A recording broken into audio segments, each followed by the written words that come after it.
Assalamualaikum warahmatullahi wabarakatuh. Salam, Om Swastiastu, Namo Buddhaya, salam kebajikan dan salam sejahtera untuk kita semua.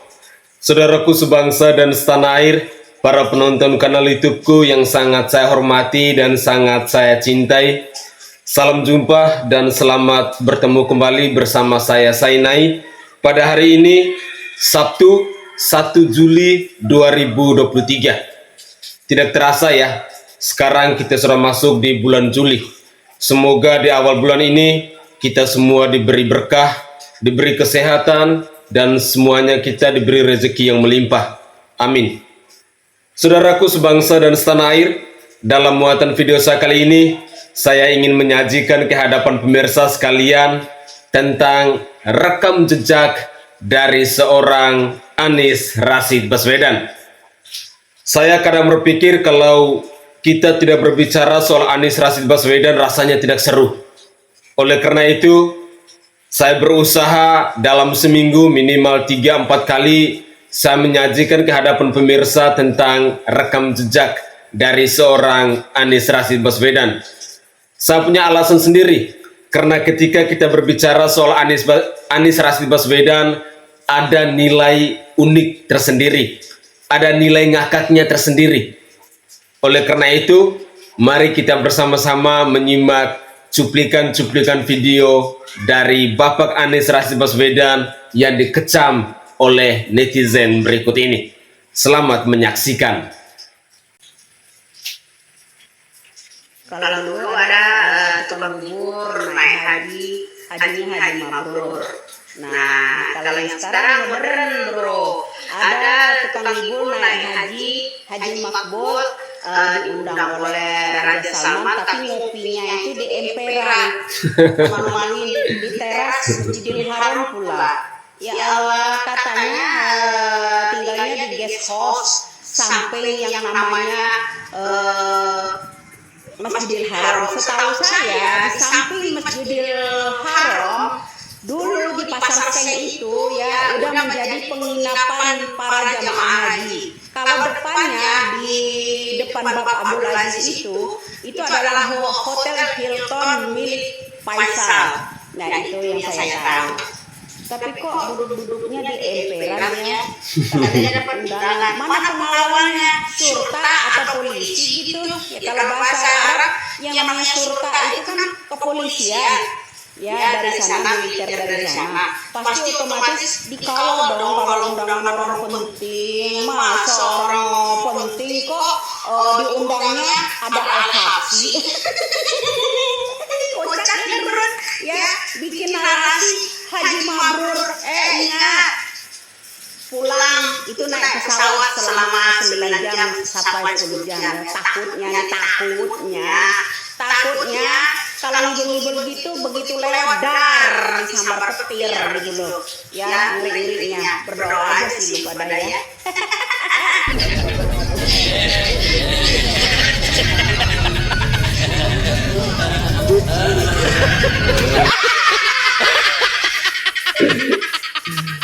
Anies.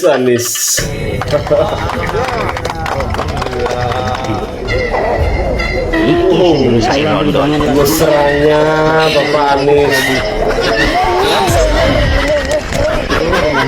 Semoga mendapat yang lebih baik ya.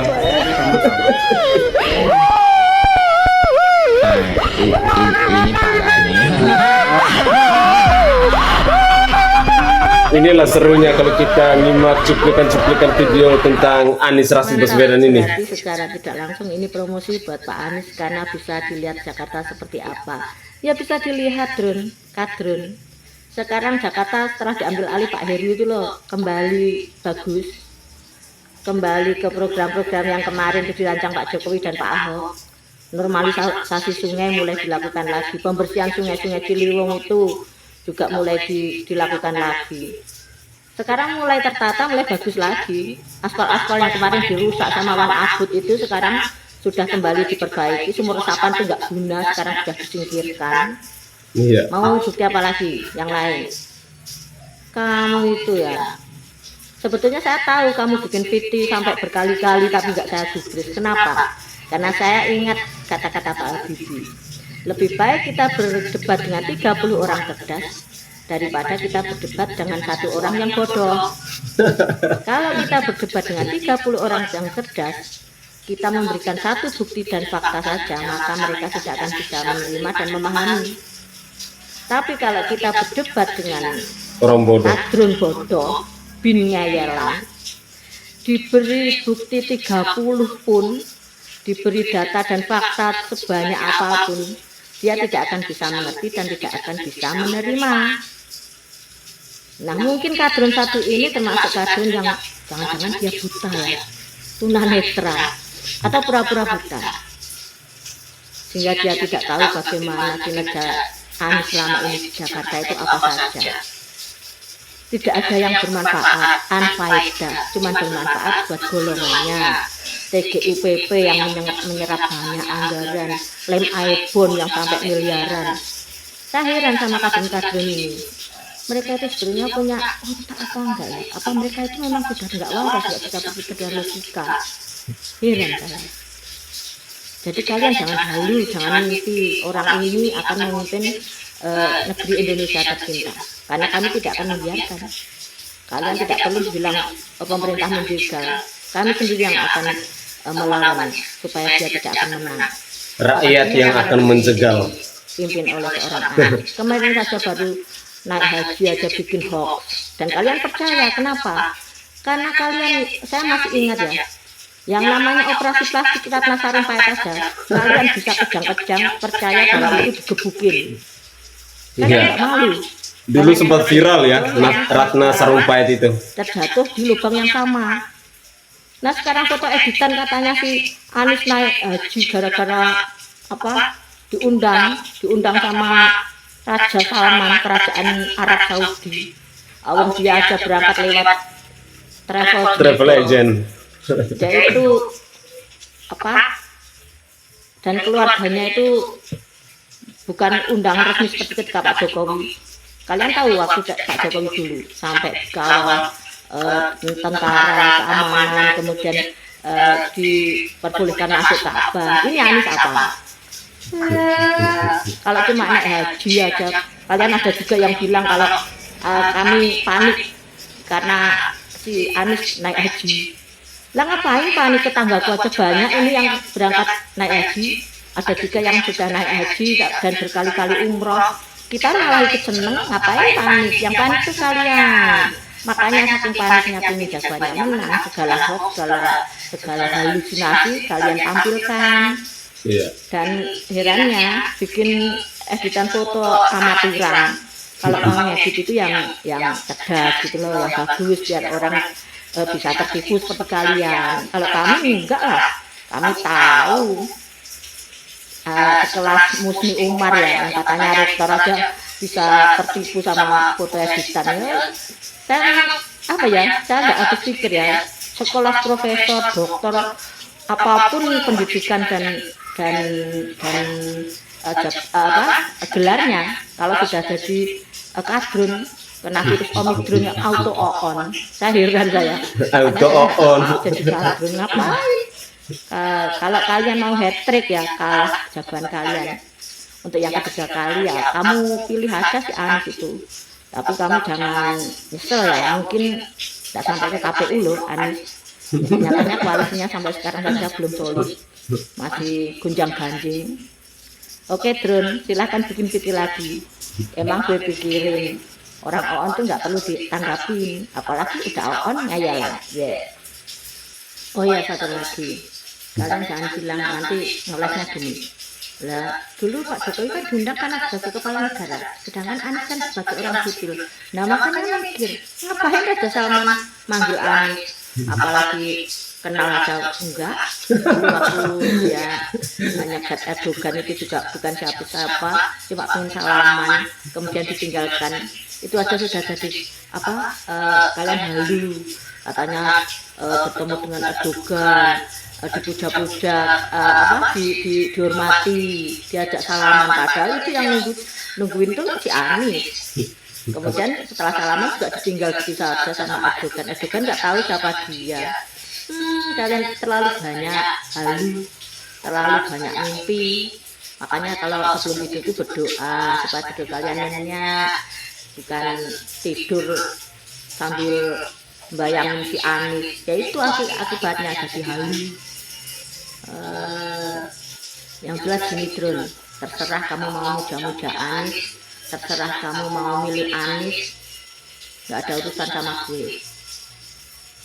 Kalau gue lebih suka milih yang bukan antitesa Pak Jokowi. Berkali-kali saya bilang, kenapa? Karena saat ini negeri ini makin maju, bukan mundur ke belakang. Nah kalau dipimpin sama si Wan Abud ini mau jadi apa negeri ini? Oke terus kejang-kejang. Nah, pada mingkem kan lo? Lo lihat tuh gambar di atas. Assalamualaikum, maaf saya speech ya bang. Terus kenapa dengan foto itu? Mau bertemu orang top penting dunia, mau salaman dengan raja, mau bertemu dengan kaisar, mau bertemu dengan orang penting sekali berapapun. Kalau mau nyapres yang harus diyakinkan itu kami ini, ya, harus rakyat Indonesia yakinkan kepada kami kalau calon presiden Anda itu mempunyai kualitas, mempunyai kemampuan, mampu membawa bangsa dan negara Indonesia menuju kemajuan, mampu membawa bangsa Indonesia menuju kemakmuran. Nggak perlu, nggak ada pengaruhnya bagi kami mau ketemu siapapun, orang penting siapapun. Bagi kami yang penting adalah bahwa capres yang nanti di 2024 itu mampu untuk memimpin bangsa Indonesia.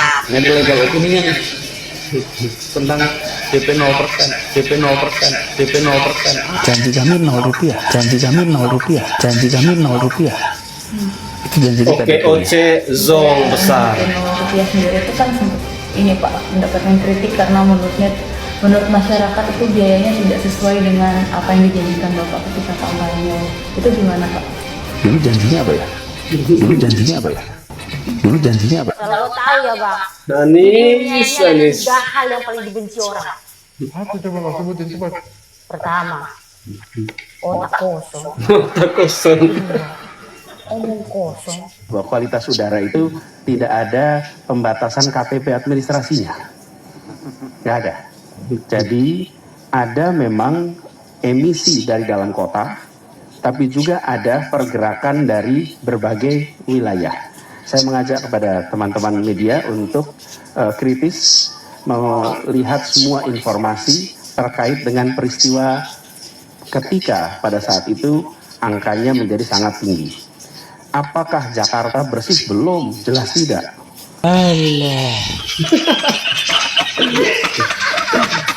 Aduh.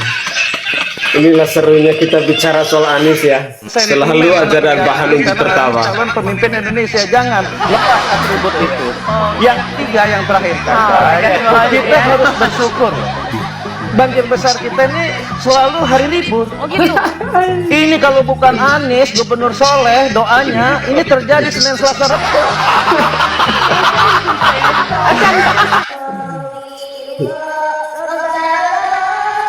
Ciri-ciri orang munafik ada 3. Yang pertama, apabila berbicara selalu dusta atau bohong.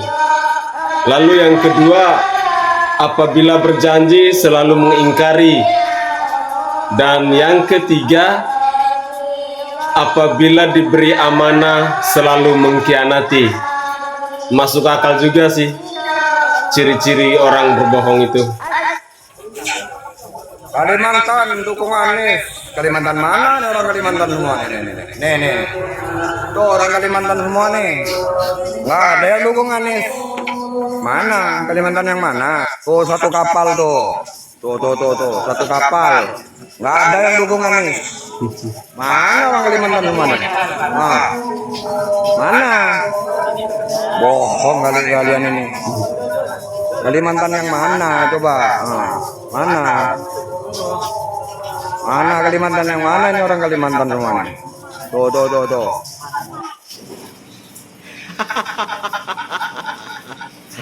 Aku masyarakatnya pilih Pak Anies. Kenapa? Ngopi dulu bro, kopi dulu bro. Ngopi Ngopi malu. Lu mau pilih Anies kek, mau pilih siapa kek, itu terserah lu, hak lu. Bro, lu mau pilih tuh Anies, gue nggak peduli ya bro, ya. Lu mau peluk, lu mau bawa pulang ke rumah, itu terserah lu. Emang kenapa bro? Hah? Panas ya? Lihat PT aku. Lihat para komen-komen orang di bawah, semua Pak Jokowi bro, ya. Atau lu mau ikut naik haji? Silakan, yang diundang Raja Salman sekarang, ya, ngakunya diundang Raja Salman. Weh bro, itu hak lu. Mau pilih Anies ke, mau pilih siapa le, lu mau bungkus ke Aniesnya, ya, lu mau bawa pulang, mau jadi ke bantal guling, terserah lu, itu hak lu. Ngapain aku urus, ya? Oh, kita bicara masalah Pak Jokowi, lu masuk nyelonong aja, nggak bilang salam. Aduh bro. Mikir bro, ya, salam waras bro. Ketika Anies ditanya, kenapa tebang pohon di Monas? 190 pohon kenapa nggak tebang? Itu dua hal yang berbeda. Nyimak baik-baik ya. Itu yang hampir bersamaan. Dua hal adalah uji coba aspal di kawasan salah satu ruas jalan di Monas. Uji coba aspal waktu itu bersamaan dengan proses renovasi Monas yang nggak ada hubungannya, hanya dikerjakan di minggu-minggu yang bersamaan.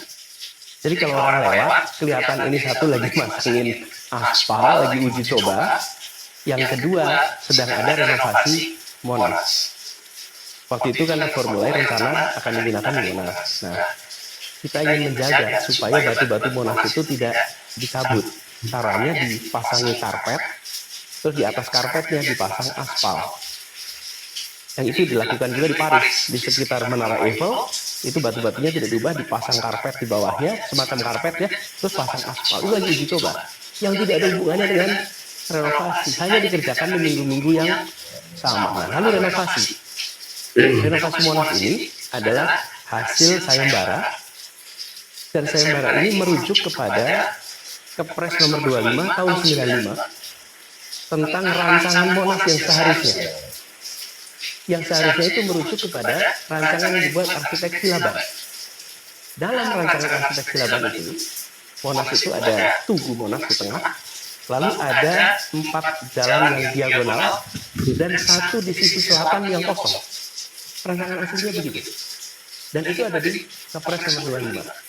Jadi arsitek perancang renovasi ini mengembalikan kepada desain awal, di mana di sisi selatan itu memang kosong, dan itulah yang dipakai untuk upacara, untuk acara memang di situ menghadap ke arah Monas. Karena tempat itu puluhan tahun tidak pernah digunakan, ditanam pohon-pohon itu semua. Yang kemudian terjadi ada 190 pohon, karena selama bertahun-tahun tempat itu tidak pernah desain itu tidak pernah dilaksanakan. Jadi yang kami lakukan adalah memindahkan pohon itu ke tempat yang seharusnya. Ada proses penanaman di sisi barat yang sekarang menjadi tempat parkir. Itu seharusnya pohon semua. Justru di tengah itulah yang sisi selatan itu yang kosong. Itu rancangan yang ada di Kepres nomor 25 tahun 95. Pemberian nama Yohanes kepada Anies Baswedan ramai diperbincangkan karena Yohanes adalah salah satu dari 12 rasul Yesus Kristus. Tokoh yang membaptis Yesus Kristus juga bernama Yohanes. Anak kami, Anies, datang di menghadap rumah Tuhan. Anies Baswedan demi elektabilitas apapun dia lakukan, mau dibaptis, mau makan daging babi pun mungkin dia mau. Inilah hebatnya Anies. Terima kasih. Terima kasih, terima kasih. Dibaptis aja dia mau, lihat. Aduh. Pak Anies. Saya tertawa melihat cara Anda. Sekaligus jijik. Bapak menerima nama baptis Yohanes.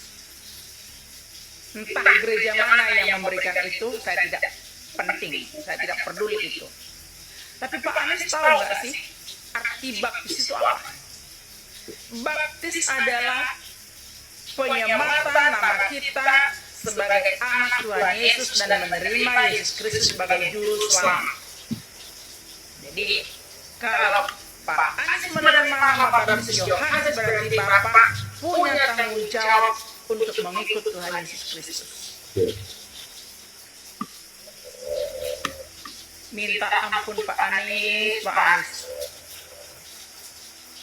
Hanya demi untuk duniawi, demi untuk calon presiden, Bapak melakukan hal-hal yang tidak etis dan tidak baik. Apa Pak Anies berpikir kami yang Kristen ini bangga Bapak menerima nama baptis Yohanes? Tidak sama sekali. Justru saya jijik, pribadi jijik melihatnya. Terlalu ambisi urusan dunia, Anda melakukan segala cara. Pilkada DKI Jakarta tahun 2017 juga Anda melakukan cara-cara yang tidak baik. Menggunakan agama untuk meraih jabatan yang Anda inginkan. Sekarang Anda memimpin Indonesia dengan hal seperti ini. Apakah tidak malu, Pak? Harusnya berkaca Pak malu, Pak, sama diri sendiri. Bapak menerima nama baptis Yohanes sama saja Bapak melecehkan agama Bapak sendiri dan juga melecehkan agama Kristen. Nama baptis bukan permainan. Menerima nama baptis, nama Yohanes harus diikuti tanggung jawab. Yohanes adalah penginjil, penulis buku Yohanes, Injil Yohanes. Di Bapak punya tanggung jawab untuk itu. Tidak asal menerima hanya demi calon presiden. Untuk gereja yang memberikan, saya tidak tahu motif Anda memberikan itu, urusan Anda dengan Tuhan. Saya tidak ingin mengomentari itu. Tapi yang jelas, dengan Pak Anies menerima nama baptis Demi membela Anies Baswedan, seorang profesor meminta maaf karena terkecoh foto editan Raja Salman dampingi Anies Baswedan naik haji. Musni Umar merupakan seorang guru besar alias profesor. Akhirnya meminta maaf karena sebelumnya heboh soal Anies Baswedan menunaikan ibadah haji bersama Raja Salman. Tidak hanya itu, Musni Umar juga menyatakan bahwa Anies Baswedan bakal menghadiri undangan langsung dari Raja Arab Saudi Salman. Namun terbaru, Musni Umar meminta maaf di akun Twitternya @musniumar. Sehubungan adanya poster yang dikirim ke HP saya tentang foto editan Anies bersama Raja Salman saat tawaf, ternyata itu hoax. Saya menyatakan maaf karena tidak teliti ikut posting, tulisnya kemudian. Tidak ada niat sedikit pun untuk posting hoax. Saya telah menghapus postingan tersebut di Twitter saya dan menyatakan bahwa postingan itu tidak pernah ada. Sekali saya minta maaf dan ucapkan terima kasih atas komentar, kritikan, koreksi, serta peringatan keras para netizen. Pungkasnya kemudian. Adapun sebelumnya diberitakan narasi soal kebohongan Anies. Oke guys, dalam muatan video tadi kita sudah menyaksikan bersama-sama, kita sudah menyimak bersama-sama bagaimana keseruan-keseruan ketika kita berbicara soal Bapak Anies Rashid Baswedan bersama dengan rekam jejaknya ini. Ada banyak sekali kebohongan-kebohongan yang diproduksi oleh calon presiden yang dideklarasikan oleh Partai Nasdem, Partai Demokrat, dan Partai PKS ini.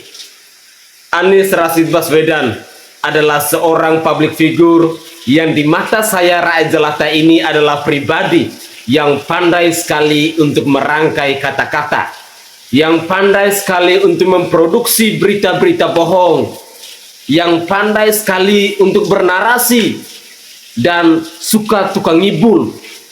Inilah kelebihan dari Bapak Anies Rashid Baswedan.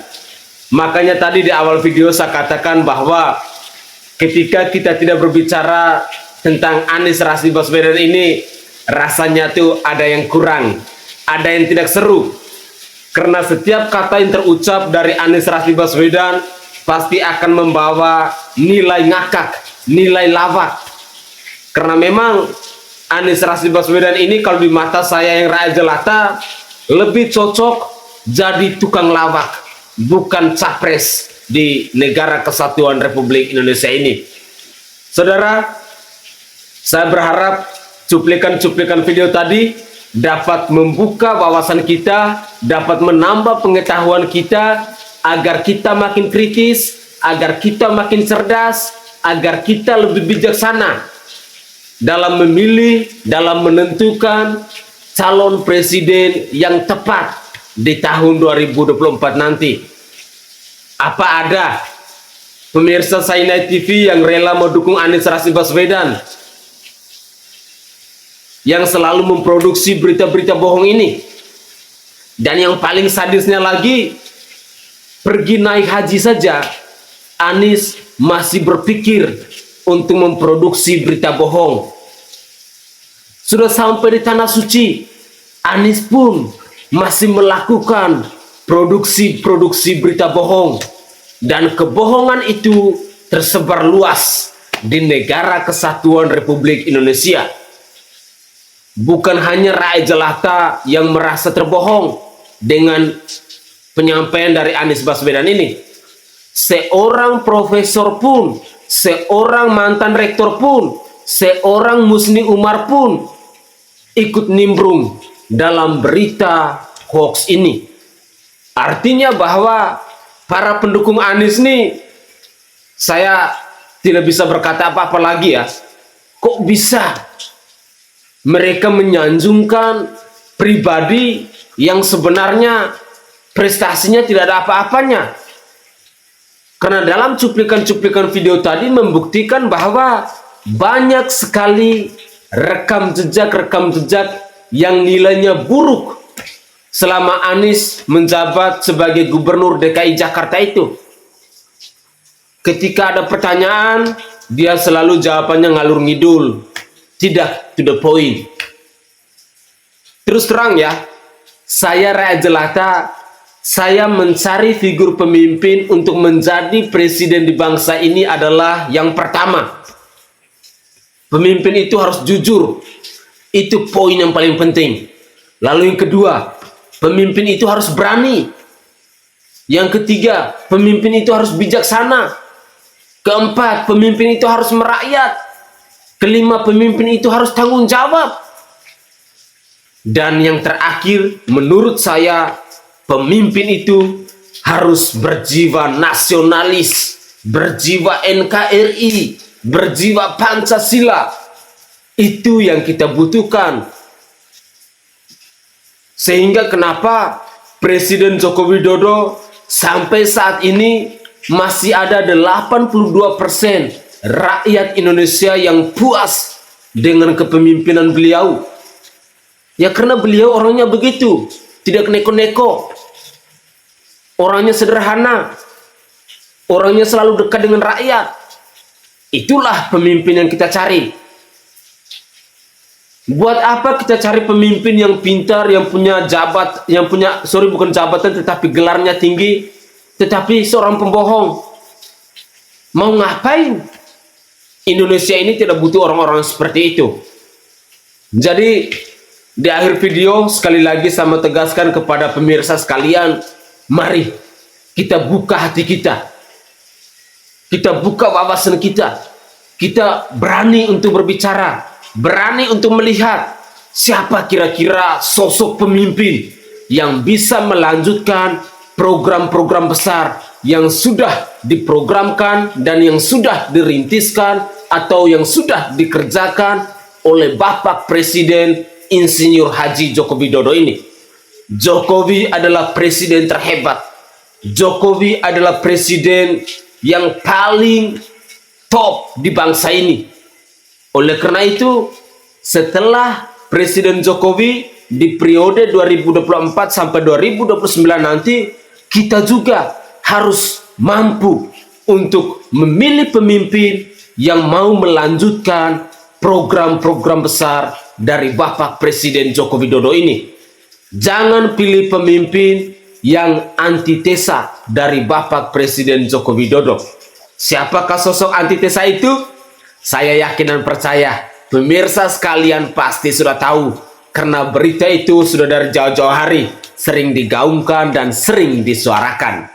Mari tetaplah kita berpikir kritis. Saya Sainai dari Provinsi Nusa Tenggara Timur. Saatnya kita yang rakyat jelata ini harus berani untuk bersuara.